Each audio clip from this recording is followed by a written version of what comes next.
Good morning! Kamusta ang mga tulog ninyo?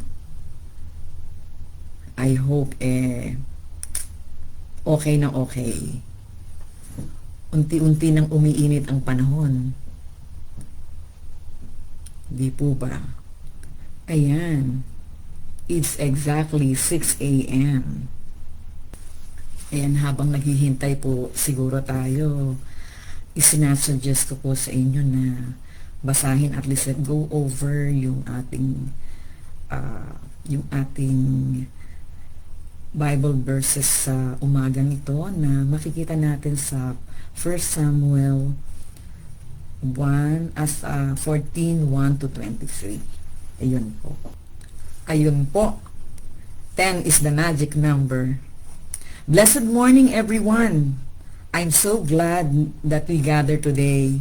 Before we dive into God's Word, let's take a moment to pause and invite His presence through prayer.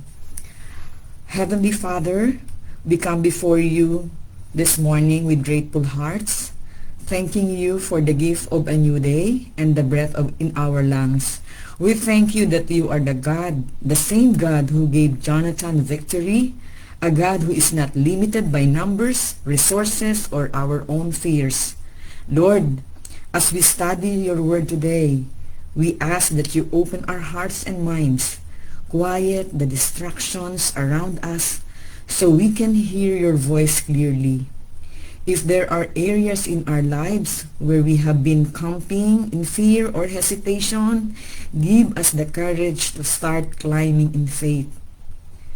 We ask for your Holy Spirit to lead this devotion. May these lessons from 1 Samuel not just be head knowledge, but seeds of boldness planted in our hearts, in our souls. In Jesus' name we pray. Amen and amen. Mga kapatid, ang title po ng devotion ko this morning is Galaw Na. Faith moves, hindi lang naghihintay. At ang ating pong Bible reading ay sa 1 Samuel 14, 1 to 23. May tanong nga po pala ako sa ating lahat. May mga times ba sa life natin na parang na-stuck tayo? Yung tipong alam mong may dapat kang gawin, pero naghihintay ka pa rin ng sign or ng perfect timing o ng kasiguraduhan. Yung feeling na, Lord, kapag sure na, saka na ako gagalaw. Eh po ba? Pero, sa 1 Samuel 14, may ibang kwento doon. May ibang kwento. Habang si King Saul, at ang 600 na soldiers niya, kasama na yung pare, ay nakaupo sa ilalim ng puno ng granada, para bang sila ay waiting mode. May isang tao na hindi na kontento sa wait and see. Sino yon? Si Jonathan. Si Jonathan po yung anak ni Saul, ni Haring Saul. Si Jonathan didn't wait for perfect condition. He didn't wait for a big army. He didn't wait for full assurance. Ang meron lang siya, faith sa Diyos at willingness na kumilos. Sabi niya sa verse 6, sabi niya doon, walang makakapigil kay Lord na mag-save, marami man o kaunti. Sa mga passage na yon, talaga may mga lessons ako at nakita na gusto ko ring i-share sa ating lahat. Alam niyo po, wala talaga makakapigil sa Lord eh. Walang imposible sa Kanya. Kaya din niya tayong baguhin kahit ano pa. Walang makakapigil sa Kanya basta ginusto niya. Di po ba? Now, meron po akong 3 points din na lessons na nakuha dito sa mga passages na to. At ini-encourage ko po kayo na basahin nyo rin po para po magkaroon tayo ng mas deeper understanding at saka deeper knowledge, or para po makapag-reflect tayo ng mas malalim pa. So, again, meron po akong 3 points na nakita dito. Ang number 1 po ay faith moves even when numbers are small. Sometimes, we think kulangan ako o kulangan tayo. Paano ako gagalaw? Di po ba?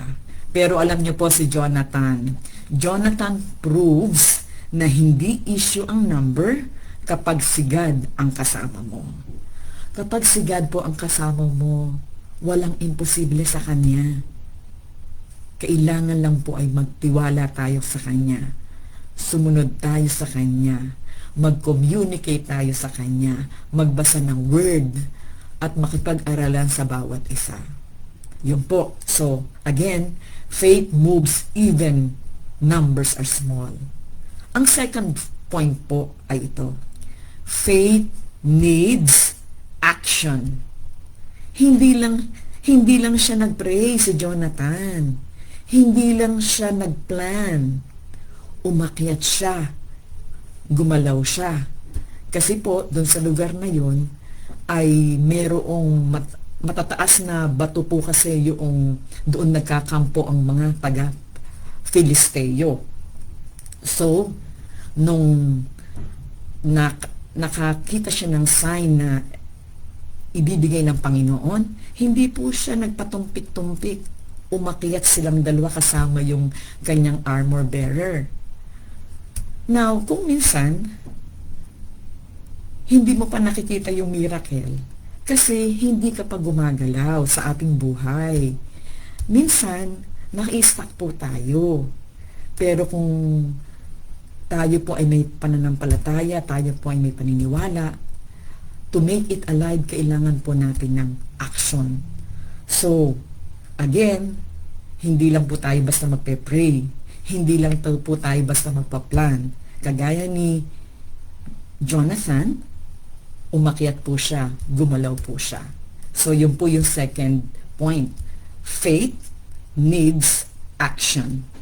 Now, ang third point po, your step can shift everything. Alam niyo po, habang si Jonathan ay gumagalaw, nagkagulo ang mga kalaban, ito yung mga Filisteo. Biglang natakot ang mga Filisteo. Biglang gumalaw ang buong Israel. Kaya nga po ang naisip ko at nagrema sa akin, talagang one step of faith can start chain reaction. Kasi po, basta po may manguna at ito po ay nasa presensya ng Panginoon, magkakaroon po ng ripple effect. Kung ang mga, kapag nung si Jonathan po ay gumalaw, kumilos, tinulungan siya ng Panginoon, nagkagulo ang mga Filisteo, sila nagtagaan, yung mga Israelita na natatago, naglabasan, nakita ni Saul at ang kanyang mga kawal niya ang nangyayari. Nagkaroon sila ng tapang at nilusob nila ang mga Filisteo. At doon pinagtagumpay po sila ng Panginoon. Pinagtagumpay sila ng Panginoon ng mga pagkakataon na yon. Bakit po? Kumilos din sila. Nagkaroon ng tapang si Jonathan, at nung nakita nila yun, nagkaroon din ng tapang ang bawat isa na dati ay natatakot. So, one step of faith can start a chain reaction. So, kung ang step of faith ni Jonathan na ginawa noon ay nagkaroon ng outcome na pagtatagumpay, ganun din po tayo. At naniniwala po ako at by the grace of God na kung tayo po ay kikilos at gagalaw in the name of Jesus, in the name of the Lord, in the name of God, the Holy Spirit will empower us para po gawin natin kung ano ang ipinagagawa ni Lord sa bawat isa sa atin. So, maybe today, no? Maybe today, hindi issue ang walang kakayanan. Kasi nga po, walang imposible sa Panginoon eh. Baka ang issue ay naghihintay pa rin tayo imbis na gumalaw.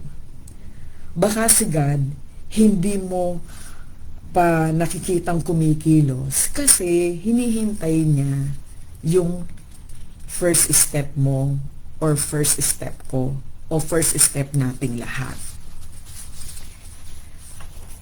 So, I leave to you with this. Hindi ka tinawag ni God para maghintay. Tinawag ka niya para kumilos in faith. So ngayon, may tanong ako sa atin. Saan ka tinawag o saan ako tinawag, saan tayo tinawag ng Diyos na tumigil sa paghihintay at magsimulang kumilos? Mga kapatid, naghihintay ka pa ba? O galaw na?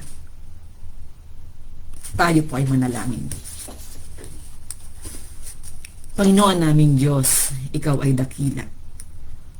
Ikaw ay Diyos na malakas. Ikaw ay Diyos na hindi nagbabago. Walang imposible sa iyo, O Diyos. Patawarin mo po kami sa aming mga nagagawang pagkukulang, sa aming pagkakasala, sa aming pag-aalinlangan sa iyo, sa aming kung magkaminsan ay panghihina. Patawarin mo kami, Panginoon, kung sa mga buhay namin ay may mga panahon na kami ay hindi gumagalaw, hindi kami kumikilos. Kung ano man ang kadahilangan, Panginoon, patawarin mo po kami. Maraming salamat sa assurance mo na kailanman hindi mo kami iiwanan at hindi mo kami pababayaan. Salamat, Panginoon, dahil nariyan ka. Tulungan mo kami na kumilos. Tulungan mo kami na magkaisa, na itaguyod ang CCM for thy greater glory and honor. Salamat, Panginoon, at gabayan mo kami sa aming pang-araw-araw na pamumuhay, sa aming pagharap sa challenge ng buhay. Kagaya ni Jonathan, Lord, tulungan mo kami na magtiwala sa iyo, matutong makinig kung kailan kami magpupush through at kailan kami mag-stop. Salamat, Panginoon, sa inspirasyon na yon at tulungan mo, Lord, na yung mga kwento na yon ay ipaalaala mo sa amin sa panahon na nangangailangan kami ng mga ganong encouragement and inspirations. Panginoon, let your Holy Spirit moves us. Let your Holy Spirit guides us. Let your Holy Spirit leads us, Panginoon, saan man kami makarating. At sa umagang ito, Lord, as we face yung mga challenges, mga works namin, mga pag-aaral namin, anumang gawain namin sa maghapong ito, ipinagkakatiwala namin ito sa inyo at kami po ay inyong samahan sa matamis na pangalan ni Jesus. Amen and amen. Muli po, magandang umaga po sa inyong lahat. There is victory. Maganda po ito. The victory does not belong to us but belongs only to Jesus Christ. Amen. Magandang umaga po sa inyong lahat. Yun lamang po.